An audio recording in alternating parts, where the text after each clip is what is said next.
Like with a movie like this, with this budget, you have a plan, but then you just like reality kind of changes your plan. So I know at one point, a good example is when they go to that scrapyard in the middle of the movie and to get the cure. It was supposed to be a nuclear power plant, and it was that in the script up until like 2 weeks before shooting, and at a certain point we're like, nobody knows where we're going to get a nuclear power plant. We're like, what about a scrapyard? So and that was a big part of making this movie, I think, was just like figuring out what you actually could get and what would fit in the world, like junkyards, scrapyards, things like that. Luckily, Regina is kind of a dump, so we're You're right. No more creative Saskatchewan money, thanks. Is there any questions from the audience? I'm going to be a little bit blinded, so you might have to just call out actually if you've got one. You gotta have one. I'll have one. How did you pick the actors? How did you pick the actors? Hugh did half of that before I was involved, basically. He basically said when he brought me on, he's like, hey, you want to make a movie? I'm like, sure. He's like, Leo, who was Wolf Cop, he's like, he's going to be the star. I'm like, oh, again, here we go with Leo. He had promised parts to like Amy and a few other people. So. Leo comes attached. Yes. Amy, I love her. She comes attached too. So we obviously. And it's like you bring in John Cherry, you might as well.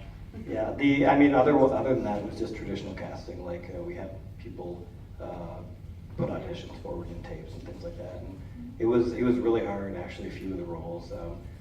The role of Leo's brother, played by Marshall Williams, who's in Glee. If you watch Glee, I didn't know that's where he was from. He just had a really good tape, but I always wanted someone to be a lot like closer in age. So it was intense, but I think it worked out. Yeah, Leo's pretty old. Yeah. But he scrubbed up all right on the day. I had my doubts, but you assured me that he would scrub up, and true, he did. Is there another question from the audience? What happened to the truck and can I buy it? It's at Leo's farm. And I don't know if you can buy it, but I don't know if you'd want to buy it. Like that fucking thing, I'll tell you, day one, we changed the trench missing like 3 times, no money, there's no like backup, double. Anyway, it was a fucking nightmare. Day one, it pulls up, and there was like the loose wire, dies on set. We hadn't even got a shot off yet. It was the shark in Jaws. But I love those K5 Blazers, so that was me up there like, yeah, should we use this car? I'm like, no, it's a K5 Blazer. That's true. That was like Hugh's big condition. He's like, it has to be that vehicle. And I said, can we at least have 2 in case something goes wrong? We were like, we can't afford 2. I said yes, but then I brought one. Anyone else? You said the cost was 1.2 million and the CGI was fantastic, like the earthquake faults and things. How much of the cost was the CGI? I'll answer that. Oh my God, Did you guys hear the question at the back? How much did the cost of the CGI? Is that right? Yeah. Okay. We have this friend that we went to university with, Trevor Corrigan, and what's the name of his company? Wingman. Anyway, he did a ton of stuff for us on Wolf Cop 2. He did our credits, and anyway, he did a lot of this for like nothing. Like probably works out probably like 23 cents an hour, a little bit above the wage, but still not that much. Yeah, but anyway, he's fucking awesome, and we love him, and we love him so much. He's got an executive producer credit. That's what you do when you can't pay people. I know we should put Michael as the executive producer. Do you want to speak at all about creating the look of the film? Do you have any? Sure. I could go on. When I came out to Regina, Lowell and I had long talks about creating this world and where we should start. And Lowell mentioned, we talked a lot about Escape from New York, and we talked about Sergio Leone, and it's a good way to just, try and find some common ground and head in the right direction with it. So brought in lenses from Montreal to get the look, and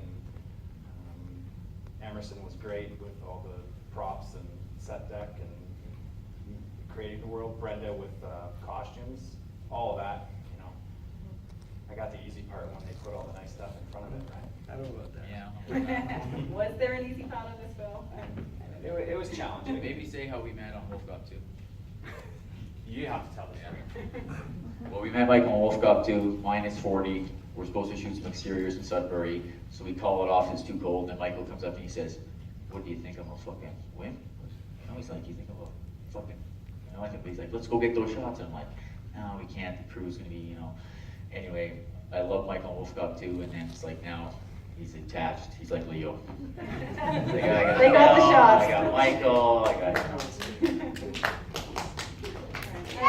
I showed you guys the middle. Don't be shy. We're all here for you. Yeah, go for it. Why 3 on the truck? Okay, that's the reason. It's dumb, but I just wanted it to be like, this movie to me was Children of Men meets Dukes of Hazzard, which is a really dumb comparison. And then I was looking at the Dukes of Hazzard vehicle, and they had a number there, and I just thought there should be 3 because I just like the number 3. If you actually look, there's number 3s in every scene. It's the third movie made together. That's why. Feature. It's for the romance. We got time for a couple more, I believe. So yeah, somebody else at the back? Anyone? What was shot first? Them getting out of the truck in the junkyard. Yeah. The jump Yeah. car. And the drone, and you can't really tell, but it was like +40 out in those fields, and full of ticks. I think everyone's gonna get Lyme disease after shooting. And definitely sunstroke. Let's plug our party. Oh yeah, so if you have more questions, we're doing a party across the street at Paper Street. You're all welcome. Please come and join us for a drink and sliders. And also, Lowell is doing a panel tomorrow, I believe, on stunts. Yeah. I don't know why I'm on that panel. He doesn't know I don't shit do about stunts. stuff. Yeah. I have a couple things to say, but we'll see. I Get a guess, good stuff, do you want man. to say something else? Yes. We wouldn't be here without you. So the way, if you really enjoyed the film, how you can help us is telling your friends, going on social media, tweeting about it, Facebook. All those things are going to help this movie spread to a wider audience. So we're here for you, and hopefully you can help us, get it to the world. Right? And we hope you liked it, and we'll give you a beer. And vote for us for Best Canadian, we'll give you a beer. And we should And plug vote Raven twice, Banner. like, there's no rules. Raven Banner is a really great studio to be tied in with your film. Oh yeah, they're great for genre stuff. They're like the only game in Canada. Yeah, so we could thank Raven Banner for having the film here tonight too. So Absolutely. Yes, we wouldn't be here without our financiers, NSI, Telefilm, Creative Saskatchewan. And a writer told me, look how good looking he is. Super Channel. I don't think Todd said